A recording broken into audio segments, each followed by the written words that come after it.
Pronouncing my name. I'll say Steve Bunin. Bunin?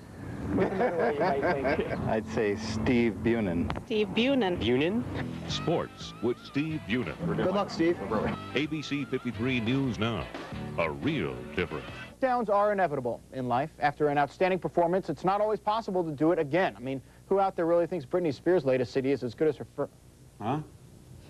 I don't have that CD, or both of them. I don't even know who she is.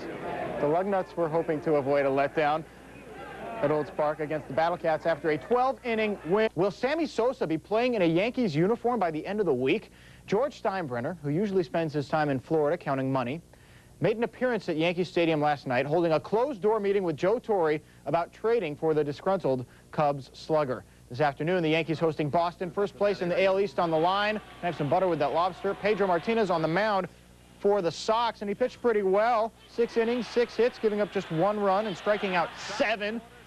But then they pulled him from the game. Top of the 7th, Boston at bat, and it's Nomar Garciaparra to the corner off Ricky Leday's mitt, and it's a home run off Ramiro Mendoza. This game is tied at 1. Fans in New York getting a little jittery. The 2 out in the 8th. Tim Wakefield, either he's great or he gets toasted. We'll break out the bagel, lox, and cream cheese.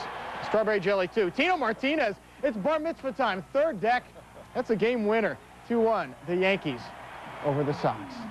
Joe, that's a wrap for sports. Pretty good. I'm hungry now. Yeah, and we got kind of go cultural on you. You kind of did. Staying in the Big Ten, but switching to football, the Spartans can't wait for Notre Dame Saturday. Ryan Van Dyke, it'll be a game day decision for Bobby Williams. Assuming that the junior quarterback's thumb is okay, Van Dyke says this Saturday will determine whether or not Michigan State can be a New Year's Day team. Anytime they're a powerhouse in college football, and you know, we'd like to think we are too. And we're playing on a national stage, ABC. I think it's ABC, isn't it? Yeah, that's right. The game is on ABC. Ryan, thanks for the plug. We're playing on a national stage, ABC. I think it's ABC, isn't it? Yeah, game is on ABC. Ryan, got it down. Thanks for the plug. We appreciate it. I think it's ABC, isn't it? Okay, it's ABC. Ryan, good luck. I hope you play in the game, man. I think it's ABC, isn't it? And we're just going to have fun out there. It's going to be a great game. Yeah, it was great. And now, being Wednesday night, it's time to bring you the... Big story. Well, this is a guy who's made our play of the night early in the season. He's a guy who's on the highlights every Friday night, it seems.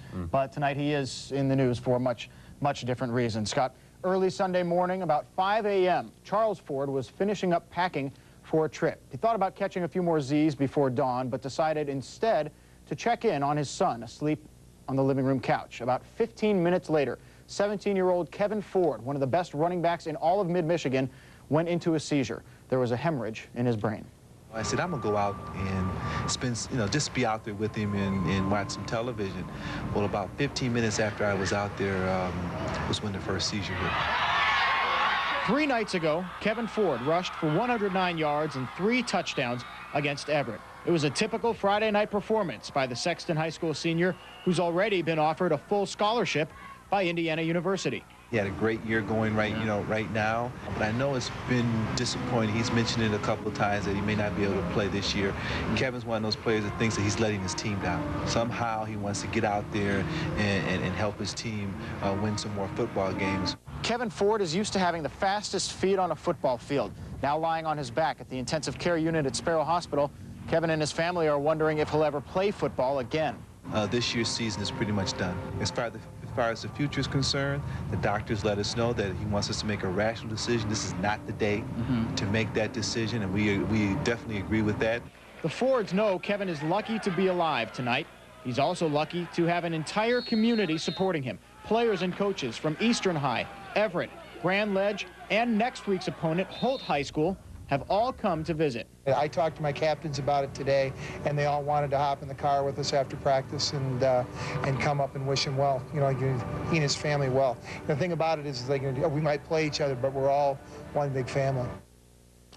Another visitor to Ford's hospital room today, Spartans head basketball coach Tom Izzo. Now, Charles Ford told me Kevin could be released from Sparrow by Thursday. Now, I talked to a family physician tonight, not the Ford's doctor and not with Sparrow Hospital, but he tells me that it's very unlikely that football had anything to do with the injury, that if that was the case, it would have been immediately after an on-field injury. He also agreed with Kevin's father it's way too early to know now about a future career in football. Which is trivial at this point. That's right. Now they're worrying about health. Much more big concerns. Steve, thank you very much. You got it.